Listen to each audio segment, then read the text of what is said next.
Welcome back. Today, we explore the fascinating story of the Battle of Grunwald. As always, relax and let yourself drift away. Let's begin. In 1410, two massive armies faced each other on the fields of Grunwald.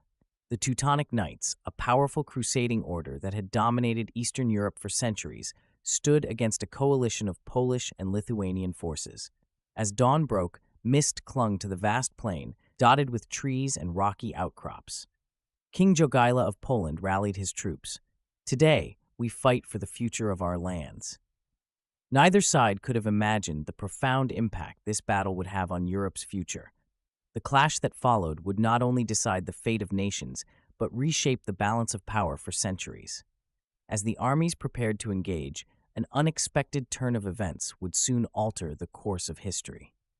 In the early 13th century, a powerful military order emerged in the Baltic region, forever altering the course of Eastern European history. The Teutonic Knights, originally founded during the Crusades in the Holy Land, sought a new purpose after the fall of Acre in 1291. Their attention turned to the pagan lands of Prussia and Lithuania, where they saw an opportunity to continue their holy mission of Christianization and territorial expansion. The Knights' arrival in the Baltic was marked by religious zeal and military prowess. They justified their conquests as a divine calling, framing their campaign as a crusade against the pagan tribes. This ideological framework attracted support and resources from across Christian Europe, including noble second sons eager for glory and adventure. As the Teutonic Knights began their expansion, they encountered fierce resistance from the local pagan tribes. The Prussians, Lithuanians, and other Baltic peoples fought to preserve their lands, beliefs, and way of life. However, the Knights' superior military technology, organization, and tactics gradually overwhelmed the native resistance. Their use of heavy cavalry, crossbows, and siege engines proved decisive in many engagements. The Teutonic Knights' success in battle was matched by their skill in administration and construction. As they conquered new territories, they established a unique monastic state that combined religious fervor with feudal governance. The landscape of Prussia and Livonia became dotted with impressive fortresses, each serving as a center of military power and Christian influence. Cities like Marienburg rose to prominence, showcasing the order's wealth and architectural prowess. The Knights' organizational structure contributed significantly to their rapid territorial gains. The order was divided into military, clerical, and servant branches, allowing for efficient management of both warfare and governance. This system attracted warriors, skilled craftsmen, administrators, and clerics from across Europe, all contributing to the growth and stability of the Teutonic state. By the late 14th century, the Teutonic Knights controlled vast territories along the Baltic coast, stretching from Pomerania to the Gulf of Finland. Their influence extended far beyond their borders, as they became key players in medieval European politics.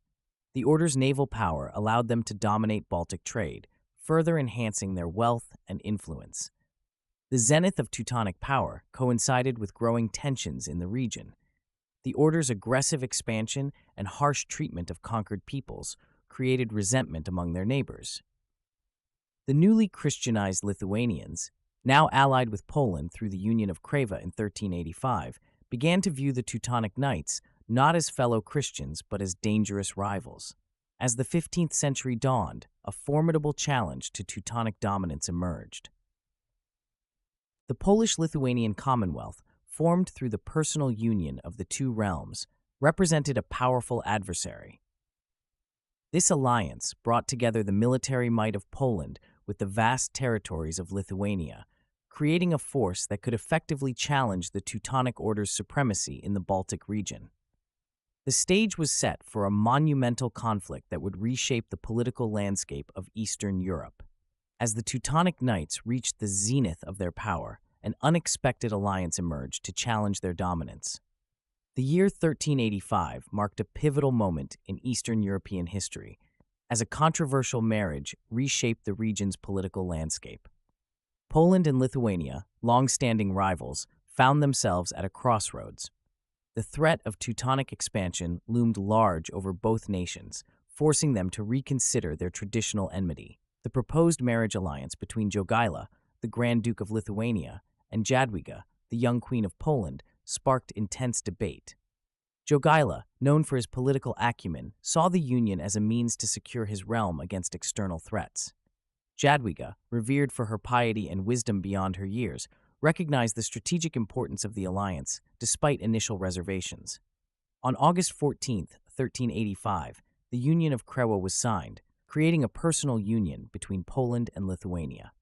Jogaila converted to Christianity, married Jadwiga, and was crowned King of Poland as Władysław II Jagiełło in 1386. This momentous decision fundamentally altered the political and religious landscape of Eastern Europe. The conversion of Lithuania, the last pagan state in Europe, sent shockwaves through the continent. The Teutonic Knights suddenly found their primary rationale undermined. The Polish-Lithuanian Union now stood as a formidable Christian power, challenging the order's dominance in the Baltic. Internal challenges persisted, particularly from Lithuanian nobles who feared losing their influence and cultural identity. Jogaila's cousin, Vytautas, emerged as a powerful figure in Lithuania, often at odds with Jagiełło's policies. Their complex relationship shaped the early years of the Commonwealth. The 1392 Ostrow Agreement granted Vytautas significant autonomy as the Grand Duke of Lithuania, while still recognizing Jagiełło's overall authority.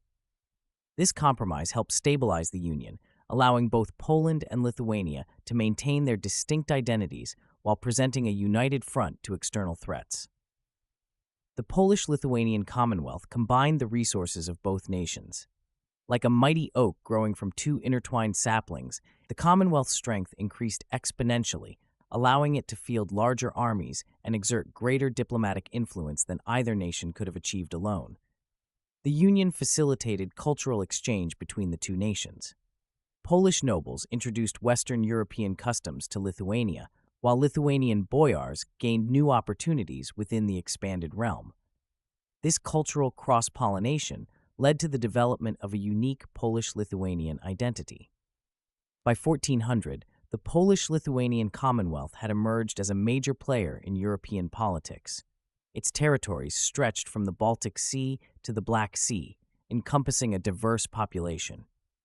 The combined might of Poland and Lithuania made the Commonwealth a force to be reckoned with, setting the stage for centuries of influence in Eastern Europe. As the dawn of the 15th century broke over Eastern Europe, a question hung heavy in the air. If Lithuania had converted to Christianity, why did the Teutonic Knights continue their crusade?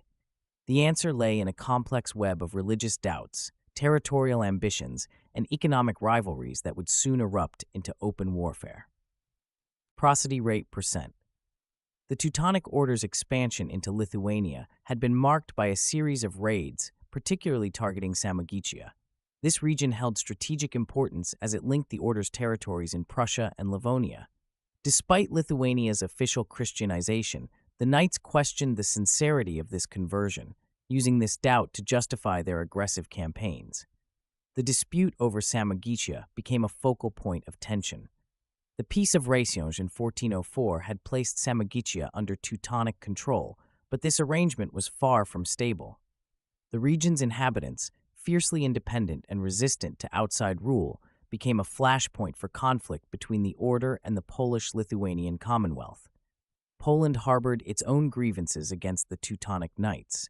The control of Dobrzyń land remained contentious, with Poland asserting its rightful claim. Polish ambitions also extended to Gdańsk, a vital port city under Teutonic control. These territorial disputes intensified the growing hostilities. Economic factors played a crucial role in exacerbating the conflict. The Teutonic Order's control over the lower reaches of the Neman, Vistula, and Daugava rivers gave them dominance over crucial trade routes. This stranglehold on commerce threatened the prosperity and autonomy of the Polish-Lithuanian Commonwealth, further straining relations between the powers. The Knights' accumulation of power and territory alarmed other rulers in the region. The balance of power in Eastern Europe teetered precariously, with the Teutonic Order's expansionist policies threatening to upset the delicate equilibrium. Diplomatic efforts to resolve these mounting tensions proved largely futile. A truce signed on October 8, 1409, was meant to provide a cooling-off period, set to expire on June 24th, 1410. However, both sides viewed this interlude as valuable time to prepare for the inevitable conflict. King Wenceslas of the Romans attempted to mediate the dispute, but his intervention only inflamed the situation. His declaration that Samogitia rightfully belonged to the Teutonic Order was seen as a clear bias, undermining any pretense of impartial arbitration and further entrenching both sides in their positions. The spark that ignited this powder keg came in May 1409, when an uprising erupted in Samogitia against Teutonic rule. Supported by Lithuania, this rebellion represented a direct challenge to the order's authority. The knights responded with force, not only moving to quash the uprising, but also launching an invasion of Polish territories. This aggressive action by the Teutonic Order crossed a line that could not be uncrossed. On August 6, 1409, the Grand Master of the Teutonic Knights formally declared war on Poland and Lithuania. The die was cast, and the stage was set for a confrontation that would reshape the political landscape of Eastern Europe. As the specter of war loomed over Eastern Europe, both the Teutonic Knights and the Polish-Lithuanian Commonwealth began mustering their forces. The Grand Master of the Teutonic Order, Ulrich von Jungingen, initially devised a strategy based on separate invasions from Poland and Lithuania. This miscalculation would prove costly, as the unified front caught the knights off guard. The Polish-Lithuanian army, under King Władysław II Jagiełło and Grand Duke Vytautas, orchestrated a massive troop movement in late June 1410. The Allied forces converged at Czerwinsk, crossing the Vistula River using a pontoon bridge. This feat of military engineering allowed for the swift passage of thousands of troops, horses, and supplies. The Polish-Lithuanian army was organized into 3 lines of wedge-shaped formations. Polish heavy cavalry, armed with lances and longswords, formed the left flank. These mounted warriors wore plate armor, their horses protected by chainmail barding. On the right, Lithuanian light cavalry took position, equipped with composite bows and lighter armor for increased mobility. The Teutonic Knights called upon supporters throughout Europe. Their forces were renowned for discipline and superior equipment. The knights' heavy cavalry, clad in white surcoats with black crosses, formed the backbone of their army. They wielded heavy maces and battle axes, their armor a combination of plate and chainmail. Supporting them were skilled crossbowmen, whose weapons could pierce armor at considerable distances. Both sides engaged in diplomatic maneuvering. The Polish-Lithuanian Commonwealth secured support from Bohemia, Moravia, and even Tatar cavalry units. The presence of these diverse allies highlighted the complex web of medieval European politics. The preparations for battle were not without challenges. One Polish chronicler recorded the struggle of a young soldier named Jakub, who spent days fashioning makeshift armor from boiled leather and scraps of metal, only to have it fall apart during a training exercise. As early summer 1410 dawned, 2 massive armies stood poised on the brink of conflict. The Polish-Lithuanian force represented a new power in Eastern Europe, while the Teutonic Knights embodied the old order. The outcome of the impending battle would reshape the balance of power in the region for generations to come. With so much at stake, tension gripped both camps as they made their final preparations, each side knowing that victory could mean dominion over Eastern Europe, while defeat might spell the end of their political and military ambitions. In the sweltering heat of early July 1410, the Polish-Lithuanian army embarked on a daring maneuver that would catch their adversaries off guard. King Jagiełło and Grand Duke Vytautas orchestrated a bold strategy aimed at striking at the heart of Teutonic power in Prussia. The Allied army faced a formidable obstacle, the Vistula River. Crossing this wide waterway presented a logistical nightmare. One soldier, a Lithuanian archer named Gediminas, later recounted, "The heat was unbearable, and the weight of our equipment seemed to double with each step. But we knew what was at stake." Jagiełło and Vytautas had commissioned a pontoon bridge at Czerwinsk, chosen for its strategic value and seclusion. As June ended, the massive host began crossing. Day and night, the army streamed across the Vistula, hidden by the river's twisting course and dense forests. This operation took the Teutonic Knights by surprise. Grandmaster Ulrich von Jungingen had concentrated his forces at Schwetz, leaving the knights scrambling to reposition. As news of the advance reached him, von Jungingen realized the Polish-Lithuanian force was driving straight for the Order's heartland. The Grand Master attempted to block their path at the Drevens River. However, Jagiello bypassed this obstacle, forcing von Jungingen to abandon his position and march north. As the armies maneuvered across Prussia, tension mounted. The landscape of rolling hills, forests, and marshes presented challenges to both sides.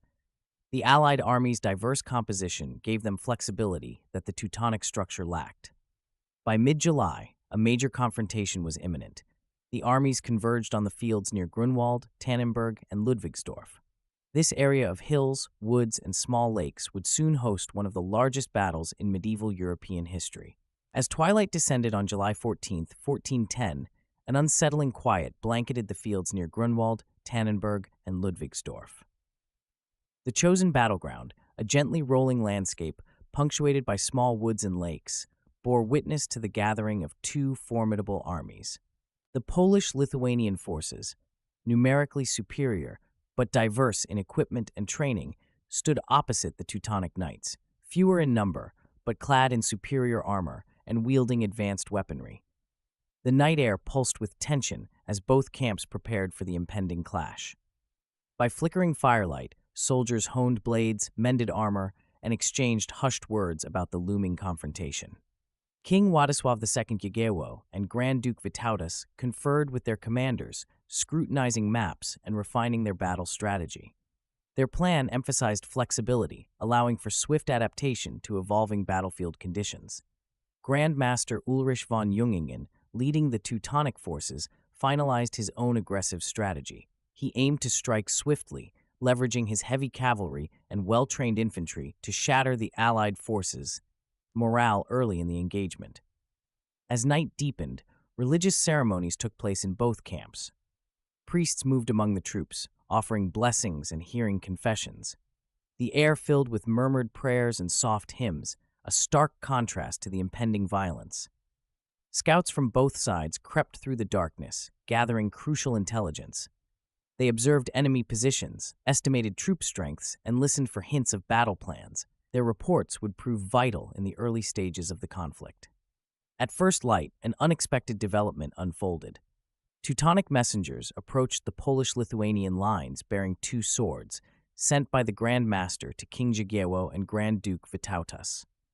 This gesture, known as the Grunwald swords, was a provocative challenge meant to goad the Allied forces into hasty action. The Polish-Lithuanian leaders, however, remained composed.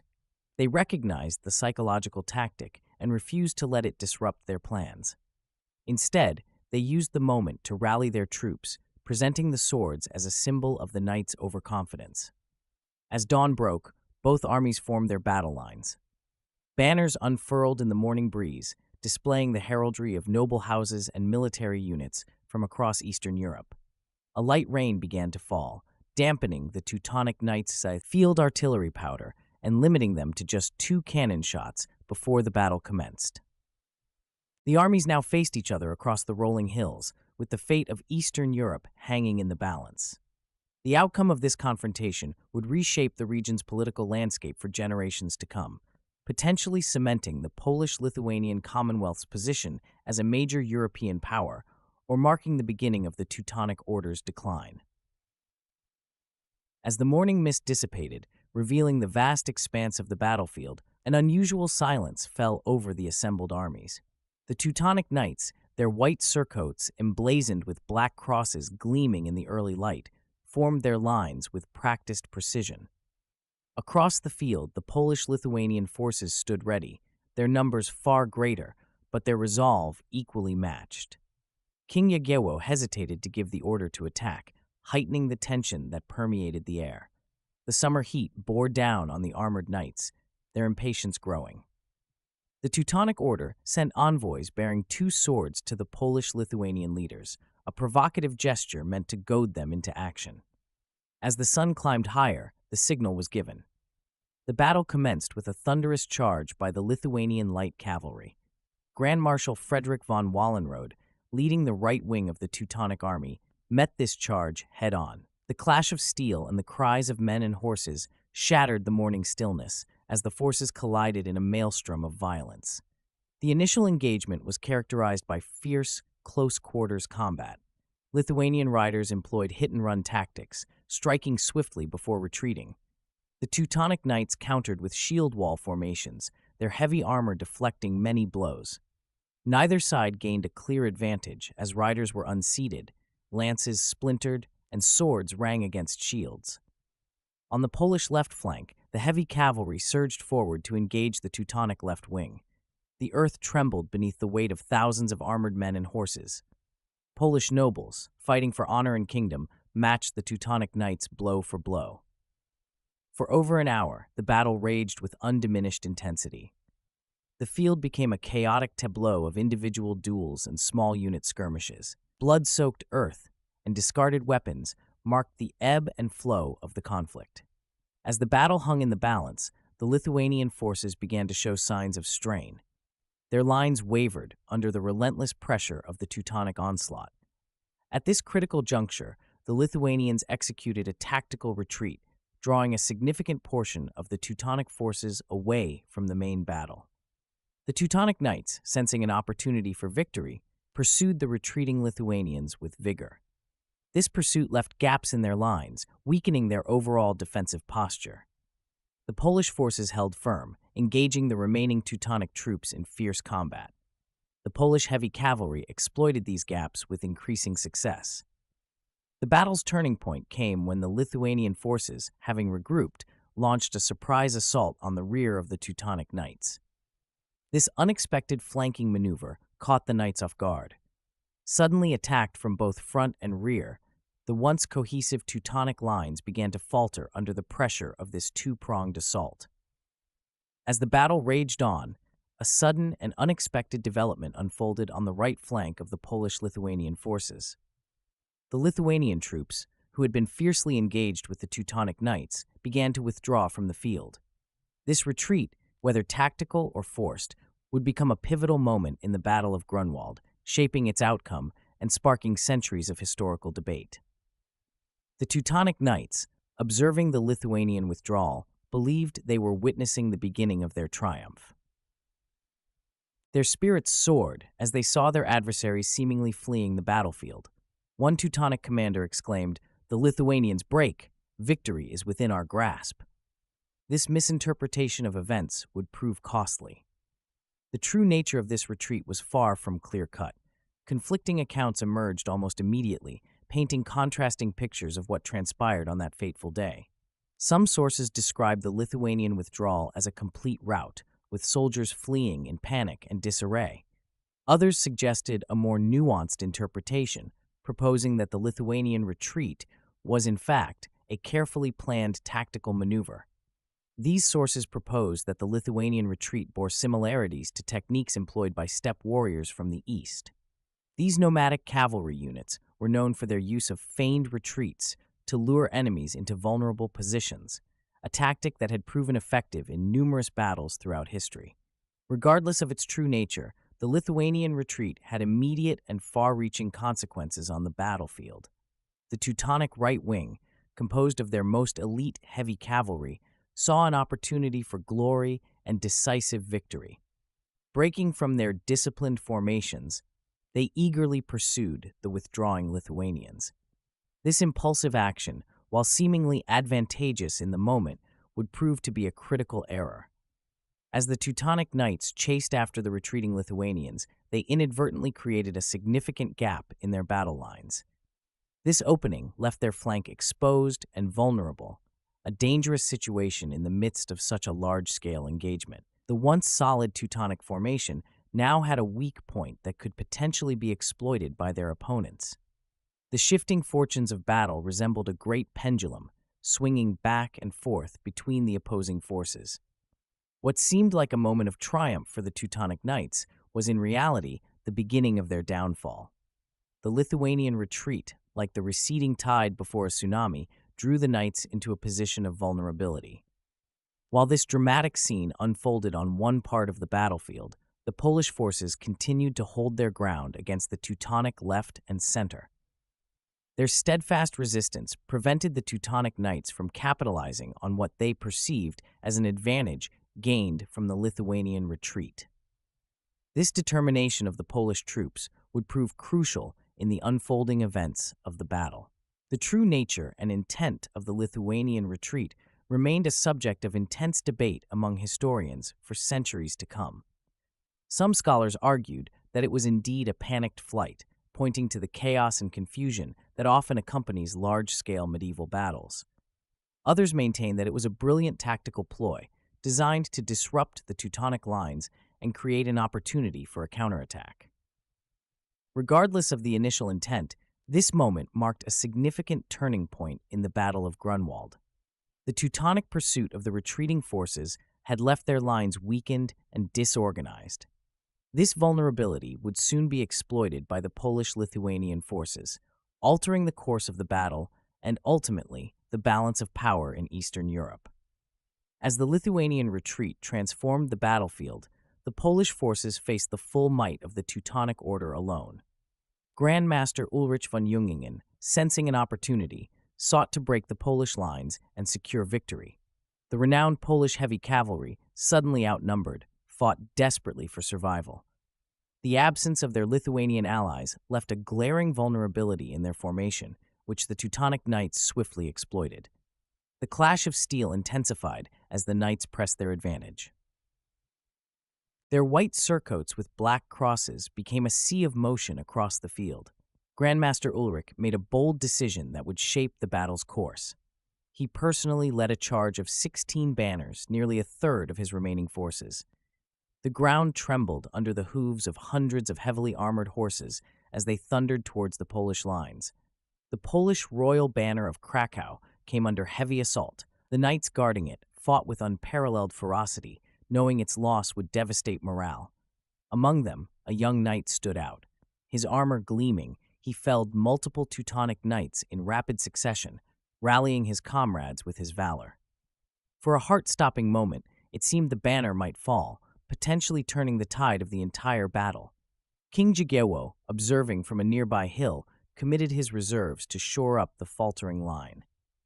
These fresh troops surged forward, lending new strength to the beleaguered Polish forces. The battle reached its zenith, with neither side yielding ground. Cries of the wounded mingled with the clash of weapons and the thunderous impact of cavalry charges. The earth groaned under the weight of the titanic struggle. For those in the melee, the world narrowed to a few feet, where life and death were decided by skill and will. Polish knights fought with the desperation of men defending their homeland, while Teutonic warriors upheld their order's honor. Names emerged from the chaos that would later become legend. Just as the Polish line seemed ready to buckle, the horizon filled with an unexpected sight. The Lithuanians had regrouped and were charging back into the fray. Their timely return shifted the battle's momentum, catching the Teutonic Knights in a precarious position. The Polish-Lithuanian forces, reinvigorated, launched a coordinated assault threatening to envelop the Teutonic army. Grandmaster Ulrich, who had committed so much to his bold charge, found himself in danger of being cut off. The battle entered its final decisive phase as both sides realized the next few moments would determine the outcome of this monumental clash. The fate of nations hung in the balance as the resurgent Polish-Lithuanian alliance clashed with the desperate Teutonic Knights in a maelstrom of steel and courage. The tide of battle shifted dramatically as the Lithuanian forces, led by Grand Duke Vytautas, thundered back onto the field. Their sudden reappearance caught the Teutonic Knights off guard, shattering their illusion of victory. Vytautas directed his cavalry in a devastating charge against the Teutonic right flank, employing a pincer movement to split the enemy lines. The impact was immediate, throwing the once orderly Teutonic formation into disarray. As the Lithuanian horsemen crashed into the Teutonic ranks, confusion rippled through the Order's forces. Knights who had eagerly pursued the Lithuanians earlier now found themselves isolated and vulnerable. Vytautas coordinated his movements with the Polish forces, initiating a complex encirclement maneuver. The battlefield transformed into a series of chaotic melees, with pockets of intense fighting erupting across the blood-soaked field.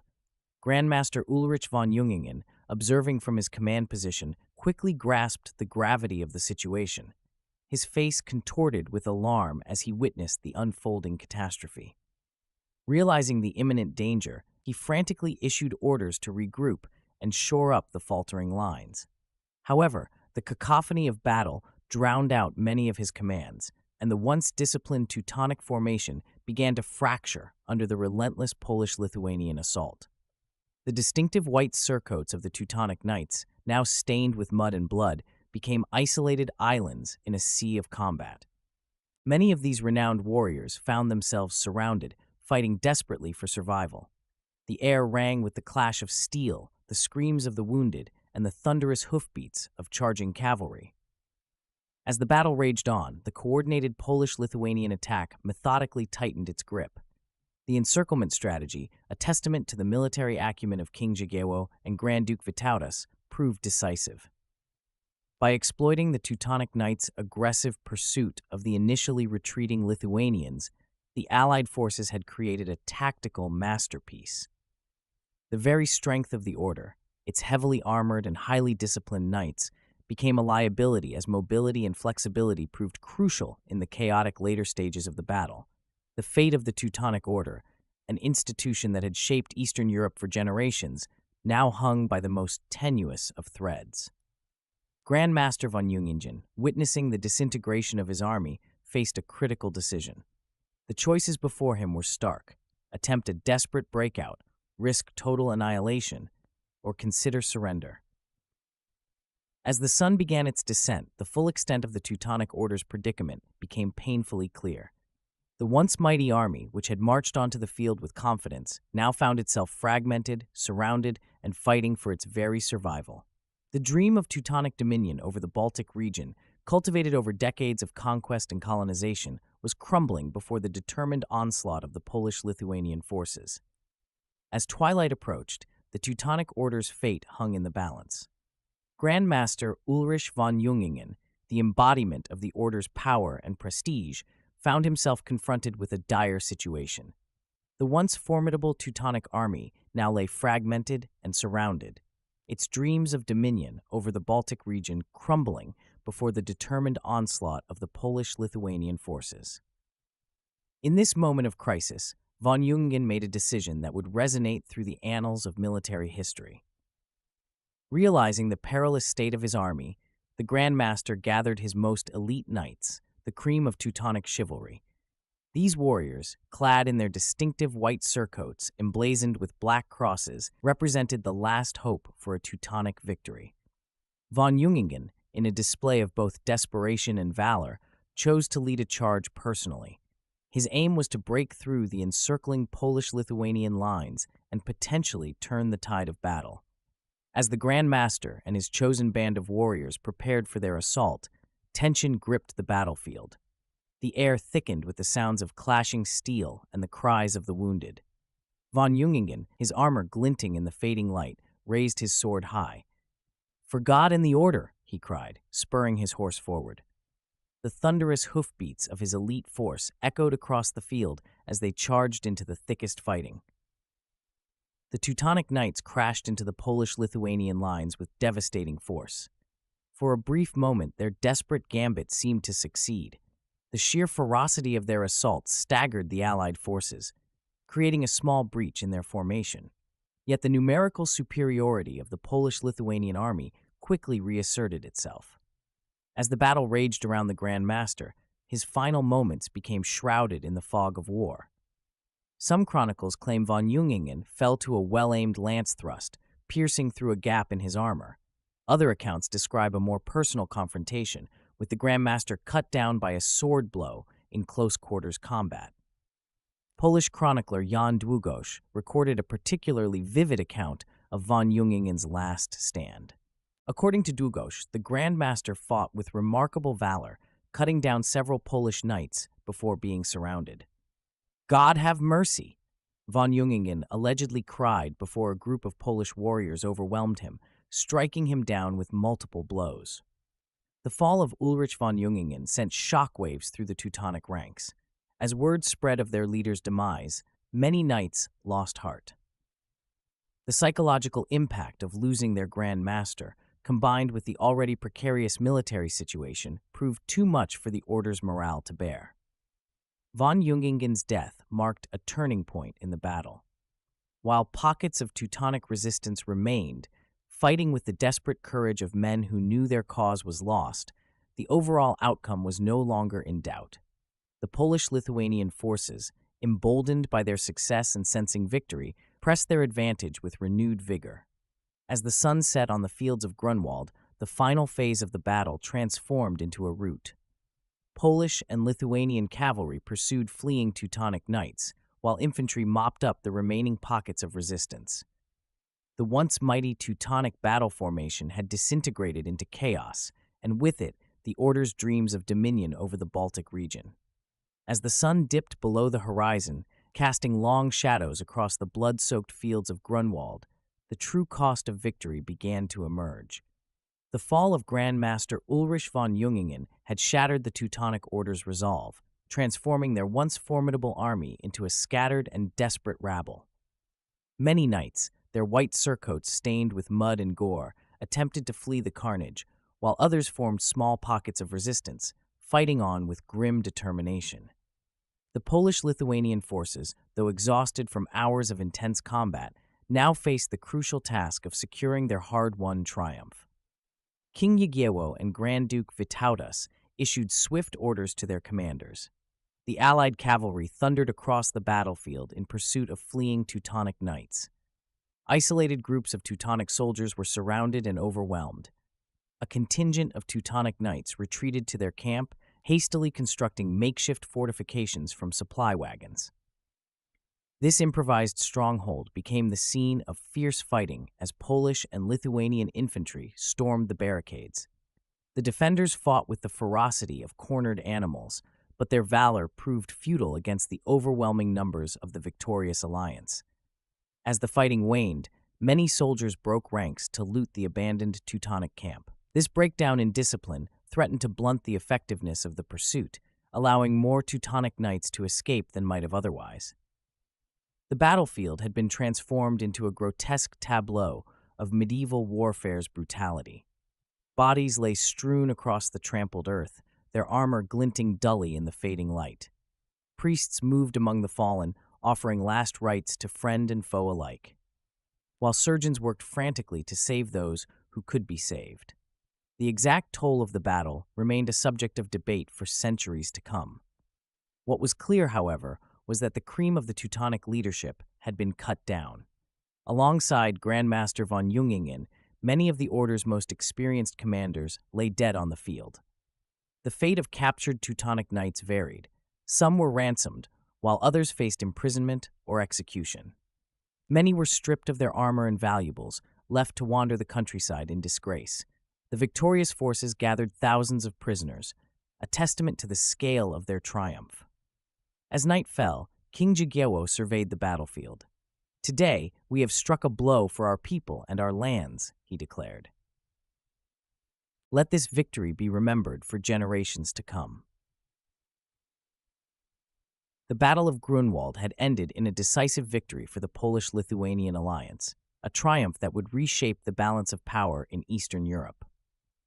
The Teutonic Order, once the dominant force in the Baltic region, had been dealt a blow from which it would never fully recover. Their aura of invincibility, carefully cultivated over 2 centuries of conquest and crusade, had been shattered in a single day.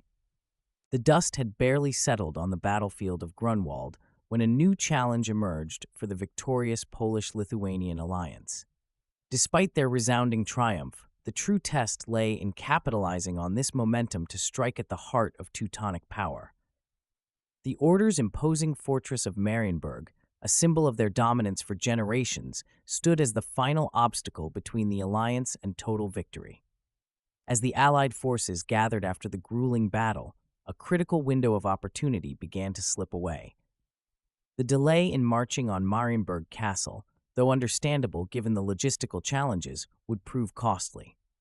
This respite allowed the battered Teutonic Order to regroup and fortify their defenses, setting the stage for a prolonged siege. Heinrich von Plauen, having missed the defeat at Grunwald due to his position as Vogt of Samogitia, found himself thrust into the crisis. With remarkable speed, he organized the castle's defenses, rallying surviving knights and locals. During one tense moment, von Plauen reportedly climbed the battlements, shouting encouragement and defiance, reigniting his men's spirits. By late July, the siege began in earnest. The Polish-Lithuanian forces faced a fortress that lived up to its reputation. Marienburg's massive walls, over 40 feet high and 7 feet thick, were complemented by moats, drawbridges, and murder holes.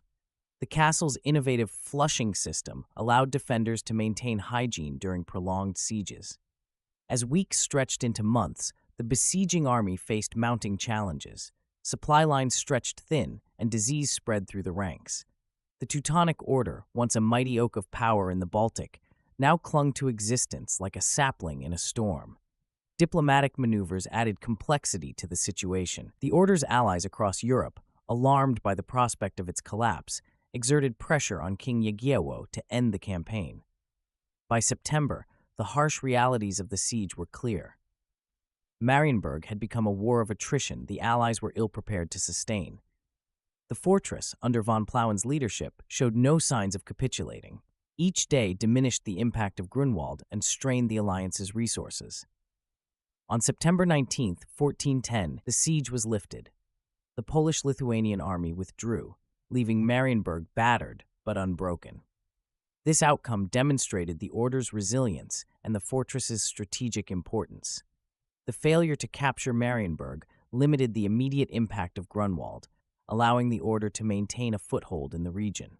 In the aftermath of the Battle of Grunwald and the failed siege of Marienburg, both the Polish-Lithuanian alliance and the Teutonic Order found themselves at a crossroads. The sweeping victory on the battlefield had not translated into the swift collapse of the Order that many had anticipated.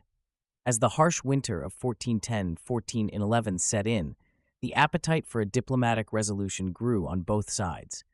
The negotiations that ensued were complex and fraught with tension. King Władysław II Jagiełło and Grand Duke Vytautas faced pressure from their nobles to secure lasting gains. The Teutonic Order, though battered, retained leverage through their preserved administrative structure and support from Christian Europe. Heinrich von Plauen, hero of the Marienburg siege, played a key role in these delicate talks. External powers further complicated the process. Sigismund of Luxembourg, King of Hungary and future Holy Roman Emperor, offered to mediate, seeking to maintain a balance of power in Eastern Europe. The negotiations stretched for months, with heated debates over territorial concessions and reparations. The Peace of Thorn, signed on February 1, 1411, surprised many with its modest terms. Poland regained Dobrzyń land, while Lithuania's control over Samogitia was recognized only for the lifetimes of Jagiełło and Vytautas. The most significant provision was the substantial indemnity of 100,000 Prague groschen imposed on the Teutonic Order. The reaction to the treaty was mixed. Many in Poland and Lithuania felt that it fell far short of capitalizing on their military triumph. Some even accused King Jagiełło of squandering the opportunity to deal a fatal blow to the Order's power. The true impact of the Peace of Thorn lay in its psychological effect on the perception of the Teutonic Order. For 2 centuries, the Knights had been viewed as an invincible force in the Baltic region. The Battle of Grunwald had shattered this aura, and the treaty formalized this new reality. The financial burden of the indemnity proved particularly devastating for the Order. To meet the payments, they were forced to raise taxes, leading to increased discontent among their subjects. The Order's economic decline accelerated in the following decades, as they struggled to maintain their extensive network of castles and administrative centers while meeting their financial obligations. Moreover, the justification for the Order's presence in the region, the crusade against paganism, had been severely undermined by Lithuania's Christianization. This loss of purpose, combined with their diminished military reputation and economic struggles, plunged the Teutonic Order into a profound crisis of identity and purpose. The Battle of Grunwald's impact on Eastern Europe extended far beyond the immediate aftermath of the conflict. As the dust settled on the battlefield, a new geopolitical landscape began to take shape, one that would define the region for centuries to come. The Teutonic Order, once the undisputed power in the Baltic, found itself on a trajectory of slow but inexorable decline. This shift in fortunes opened the door for the emergence of new powers and alliances that would reshape the political map of Eastern Europe. In the wake of Grunwald, the Polish-Lithuanian Commonwealth rose to prominence as a major European power. The alliance between these two nations, forged in the fires of conflict, proved to be a formidable force on the continent. However, this ascendancy was not without its challenges. The Commonwealth's vast territories, stretching from the Baltic to the Black Sea, presented significant administrative and defensive challenges. The loose political structure of the Commonwealth, with its unique system of elected monarchy and powerful nobility, laid the groundwork for future instabilities that would plague the state in later centuries. The weakened Teutonic Order faced mounting internal pressures in the decades following Grunwald. The financial strain of war reparations and the loss of prestige led to growing discontent among the Order's subjects. This unrest culminated in the formation of the Prussian Confederation in 1440, an alliance of Prussian cities and nobles who sought to resist the Order's rule. The Confederation's rebellion against the Teutonic Knights set the stage for further conflicts that would ultimately reshape the political landscape of the region. The 13 Years' War, which erupted in 1454, marked another pivotal moment in the post-Grunwald era. This protracted conflict pitted the Prussian Confederation, supported by the Polish crown, against the Teutonic Order. The war's conclusion in 1466, with the Second Peace of Thorn, dealt another significant blow to the Order's power and autonomy. The treaty effectively transformed the Teutonic state into a vassal of the Polish crown, with the Grand Master required to swear an oath of allegiance to the Polish king. As the Teutonic Order's power waned, the Polish-Lithuanian Commonwealth continued to expand its influence across Eastern Europe. The shifting balance of power in the region resembled a great pendulum, swinging away from the Teutonic Order and towards the Commonwealth. This expansion, however, brought new challenges. The Commonwealth found itself increasingly embroiled in conflicts with emerging powers such as Muscovy and the Ottoman Empire, stretching its resources and exposing the vulnerabilities of its political system. The Battle of Grunwald and its aftermath had profound effects on the development of national identities in the region. In Poland and Lithuania, the victory became a powerful symbol of national pride and resistance against foreign domination. The battle was immortalized in art, literature, and popular culture, serving as a rallying point for patriotic sentiment. In later centuries, as nationalist movements gained momentum across Europe, the legacy of Grunwald was invoked to inspire resistance against imperial powers and to foster a sense of shared historical destiny among Poles, Lithuanians, and later, Belarusians. The reverberations of Grunwald extended beyond politics and national identity to reshape the religious landscape of northeastern Europe. The battle marked the effective end of the crusading era in the region, as the Christianization of Lithuania had removed the primary justification for the Teutonic Order's campaigns. This shift led to a reevaluation of the role of military religious orders in European affairs and contributed to the broader changes in religious dynamics that would unfold during the Reformation era. The Battle of Grunwald in 1410 marked a pivotal moment in medieval warfare, offering crucial insights into the changing nature of combat in the 15th century. This clash between the Polish-Lithuanian Commonwealth and the Teutonic Knights challenged long-held assumptions about warfare and ushered in a new era of tactical sophistication. The confrontation at Grunwald contrasted the traditional Western European model of warfare, represented by the Teutonic Knights' heavily armored cavalry, with the more diverse tactics of the Polish-Lithuanian forces. This juxtaposition of military philosophies reshaped European warfare for generations. The battle demonstrated the effectiveness of combined arms tactics. The Polish-Lithuanian army's integration of heavy cavalry, light cavalry, and infantry showcased the power of a coordinated, multifaceted approach. This strategy allowed for greater battlefield flexibility, enabling swift responses to changing circumstances. Grunwald also highlighted the importance of strategic mobility. The Polish-Lithuanian army's rapid crossing of the Vistula River caught the Teutonic Knights off guard, setting the stage for victory. This emphasis on mobility influenced military planning across Europe, as commanders recognized the advantage of strategic maneuverability. The battle exposed the vulnerabilities of heavily armored knights when faced with coordinated attacks from more agile forces. While still formidable, the limitations of relying solely on heavy cavalry became apparent. The Polish-Lithuanian forces' ability to isolate and overwhelm groups of Teutonic Knights demonstrated the need for diverse unit compositions.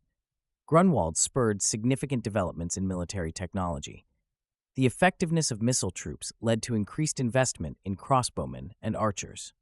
The subsequent siege of Marienburg highlighted the growing importance of artillery, prompting improvements in siege engines and early gunpowder weapons. The battle's influence extended to fortification design. Marienburg's resistance to the Polish-Lithuanian assault demonstrated the value of well-designed defensive structures. In the years following, castle and city walls across Eastern Europe were strengthened to better resist artillery bombardment and prolonged sieges. The Battle of Grunwald contributed to a gradual shift away from knight-centered warfare. While heavily armored cavalry continued to play a role, Grunwald marked the beginning of a transition towards more diverse and flexible military forces. The success of the Polish-Lithuanian army pointed towards a future where adaptability and combined arms tactics would take precedence over chivalric ideals of warfare. The ripple effects of Grunwald extended far beyond the immediate aftermath. Military commanders and theorists across Europe studied the conflict, seeking insights to apply to their own armies and strategies. The battle's influence can be traced through subsequent conflicts, as armies increasingly adopted more flexible tactics and diverse unit compositions, shaping the evolution of warfare in the late medieval and early modern periods. The Battle of Grunwald, fought in 1410, left an indelible mark on Eastern European cultural memory, transcending its immediate military significance to become a powerful symbol of national pride and resistance. Over the centuries, the battle's legacy evolved, taking on different meanings and interpretations across various nations and historical periods. In Poland, the Battle of Grunwald became a cornerstone of national identity and historical consciousness. Polish artists and writers frequently drew inspiration from the conflict, immortalizing it in paintings, literature, and music. Jan Matejko's monumental 1878 painting, The Battle of Grunwald, stands as one of the most iconic representations, capturing the epic scale and drama of the confrontation. The battle also featured prominently in Henryk Sienkiewicz's historical novel, The Knights of the Cross, which further cemented Grunwald's place in Polish popular culture. Lithuanian historical memory, while also celebrating the victory, placed particular emphasis on the role of Grand Duke Vytautas. In Lithuanian narratives, Vytautas was often portrayed as the true architect of the triumph, with his tactical genius and leadership on the battlefield highlighted. This interpretation served to bolster Lithuanian national pride and assert the country's historical importance within the former Polish-Lithuanian Commonwealth. The legacy of Grunwald extended beyond Poland and Lithuania, with Belarus and Ukraine also claiming a part of this historical heritage. In Belarus, the battle is sometimes referred to as the Battle of Dubrona, emphasizing the role of Belarusian troops in the conflict. Throughout the centuries, the symbolism of Grunwald was frequently invoked during times of foreign occupation or external threat. During the partitions of Poland in the 18th and 19th centuries, references to Grunwald served as a rallying cry for Polish independence movements. Similarly, Lithuanian nationalists in the early 20th century drew upon the battle's legacy in their struggle for statehood. The potent symbolism of Grunwald made it a target for propagandists and political movements in the 20th century. During World War II, both Nazi Germany and the Soviet Union attempted to appropriate or reinterpret the battle's meaning to suit their ideological needs. In the post-war period, communist regimes in Poland and Lithuania continued to use Grunwald as a propaganda tool, often framing it within a narrative of class struggle and anti-imperialism. The fall of communism in Eastern Europe brought about a reassessment of historical narratives, including those surrounding Grunwald. Modern historians have worked to separate myth from fact, challenging long-held assumptions and nationalist interpretations. Despite these efforts at historical accuracy, Grunwald remains a touchstone for discussions of Eastern European history and identity. The battle continues to be commemorated in various forms, from historical reenactments to museum exhibitions. In Poland, July 15th is still celebrated as the Day of Grunwald, while in Lithuania, the battle is remembered as part of the country's rich medieval heritage. The Battle of Grunwald in 1410 marked a pivotal moment in Eastern European history, signaling the decline of the Teutonic Order and the rise of the Polish-Lithuanian Commonwealth. Its impact extended beyond military outcomes, reshaping regional politics for centuries. The battle became a symbol of resistance and national pride for Poland, Lithuania, and neighboring nations. Grunwald's aftermath saw the Teutonic Order's influence wane, eventually becoming a Polish vassal state. This shift paved the way for the Polish-Lithuanian Commonwealth to emerge as a major European power. The battle's legacy continues to influence modern Eastern European politics and identities. As historian Norman Davies noted, Grunwald remains a potent symbol of national unity and determination. How does this centuries-old conflict still shape the region's geopolitical landscape today?